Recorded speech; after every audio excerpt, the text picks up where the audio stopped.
যেমনটা খেতে চাই ঠিক তেমন করেই আমাদের রান্নাবান্না করতে হয়, সে যে কোনো সময় হোক না কেন। হ্যালো সবাইকে, সবাই কেমন আছো?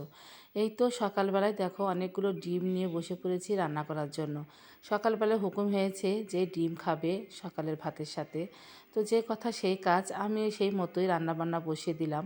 তো ডিমগুলো সিদ্ধ বসিয়ে দিয়ে ডিম কীভাবে রান্না করব সেই প্রসেসিংয়ে চলতেছিল। তো এখানে হচ্ছে আলু কেটে নিলাম 2 ফালি করে, আর বেশ কয়েকটা টমেটো কেটে নিলাম, আর হচ্ছে বেগুনগুলো কেটে নিলাম শাক রান্না করার জন্য। তো যাই হোক, আলু বেগুন সব কিছু কেটে ধুয়ে পরিষ্কার করে নিলাম। এখন হচ্ছে বেশ কয়েকটা পেঁয়াজ কেটে নেব। আজকে হচ্ছে আলু, টমেটো আর পেঁয়াজ দিয়ে ডিম রান্না করব।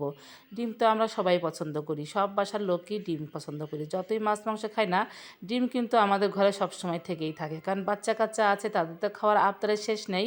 তো যাই হোক, এখানে পেঁয়াজগুলো কেটে একটু জলে রেখে দিলাম, কারণ জলে ভিজিয়ে রেখে দিলে পেঁয়াজের কষটা একটু কমে যায় আর ঝাঁঝটাও কম লাগে। তো যাই হোক, পেঁয়াজটা জলে ভিজিয়ে রেখে এদিকে হচ্ছে আমি শাকগুলো ভালো করে পরিষ্কার করে কেটে নিচ্ছিলাম। আর এই শাকগুলো খেতে বেশ ভালোই লাগে, যদিও এবার খুব কমই খাওয়া হয়েছে এই শাকগুলো। তো আজকে আমি বেগুন দিয়ে ঘাঁটি রান্না করব পালং শাকের। তো যাই হোক, সকালবেলা যদি এরকম খাবার থাকে তাহলে কি দুপুরে খাবারের প্রয়োজন আছে? আমার তো মনে হয় না। তো যাই হোক, শাকগুলো কেটে নিয়েছি, পেঁয়াজটাও কেটে নিয়ে এখন হচ্ছে এই তো বাটা মশলা করব। এদিকে হচ্ছে পাটাটা মাটিতে পেরে নিয়ে তারপরে হচ্ছে আমি মশলাগুলো বাটা শুরু করে দিলাম। এখানে আদা, জিরা আর বেশ কয়েকটা কাঁচামরিচ পেকে গেছিলো, সেই পাকা মরিচ আর রসুনের কুয়া। এভাবে পাকা মরিচ দিয়ে যদি যে কোনো মাছ বা মাংস কিংবা ডিম রান্না করা যায়, খেতে অসম্ভব মজা লাগে। তো যাই হোক, আমি সুন্দর করে পাটায় একদম মশলাগুলো পিষে নিলাম। আর আমি তো সবসময় পাটা বাটাই মশলা দিয়ে রান্না বান্না করি। যারা আমার ভিডিও দেখো তারা তো দেখোই। তো যাই হোক, এগুলো কাজ করতে করতে এদিকে আমার ডিমগুলো সিদ্ধ হয়ে গেছে। আর এই মুরগির ডিম সিদ্ধ হতে কিন্তু খুব একটা সময়ও লাগে না। তো যাই হোক, আমি অনেক সুন্দর করে সিদ্ধ করে নিয়েছি।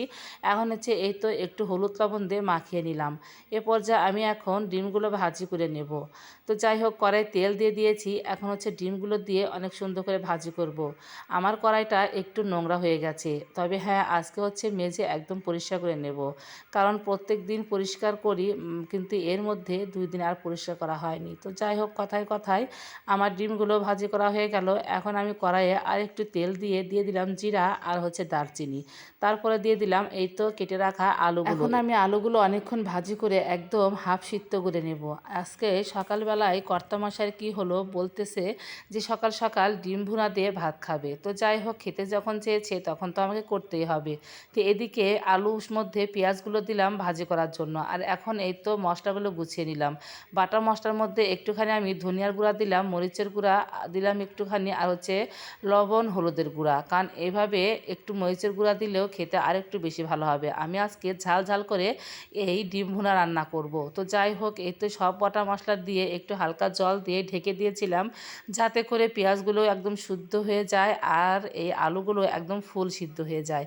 এর মধ্যে কিন্তু সব কিছুই সিদ্ধ হয়ে গেছে। এখন অনেক সুন্দর করে কষিয়ে নেব।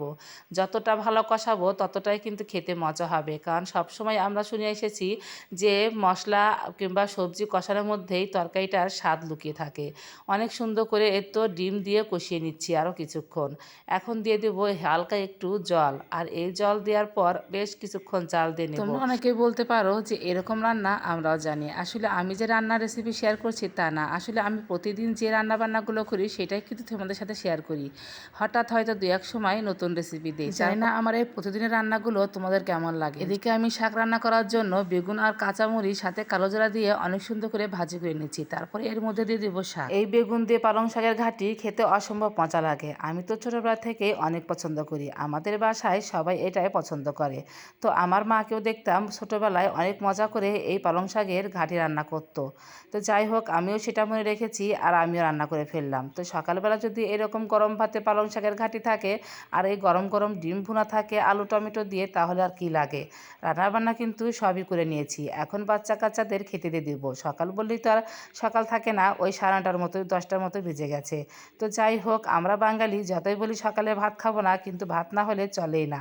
আর এই তো আমার ডিম ভুনাটা কিন্তু অসম্ভব সুন্দর হয়েছে। তোমরা কে কে সকালবেলায় ভাত খেতে পছন্দ করো অবশ্যই জানাবে। তো আজকের ভিডিওটা এ পর্যন্তই। ভিডিওটা ভালো লাগলে অবশ্যই লাইক কমেন্ট শেয়ার দিয়ে পাশে থেকে দেখা হবে নেক্সট ভিডিওতে। টাটা।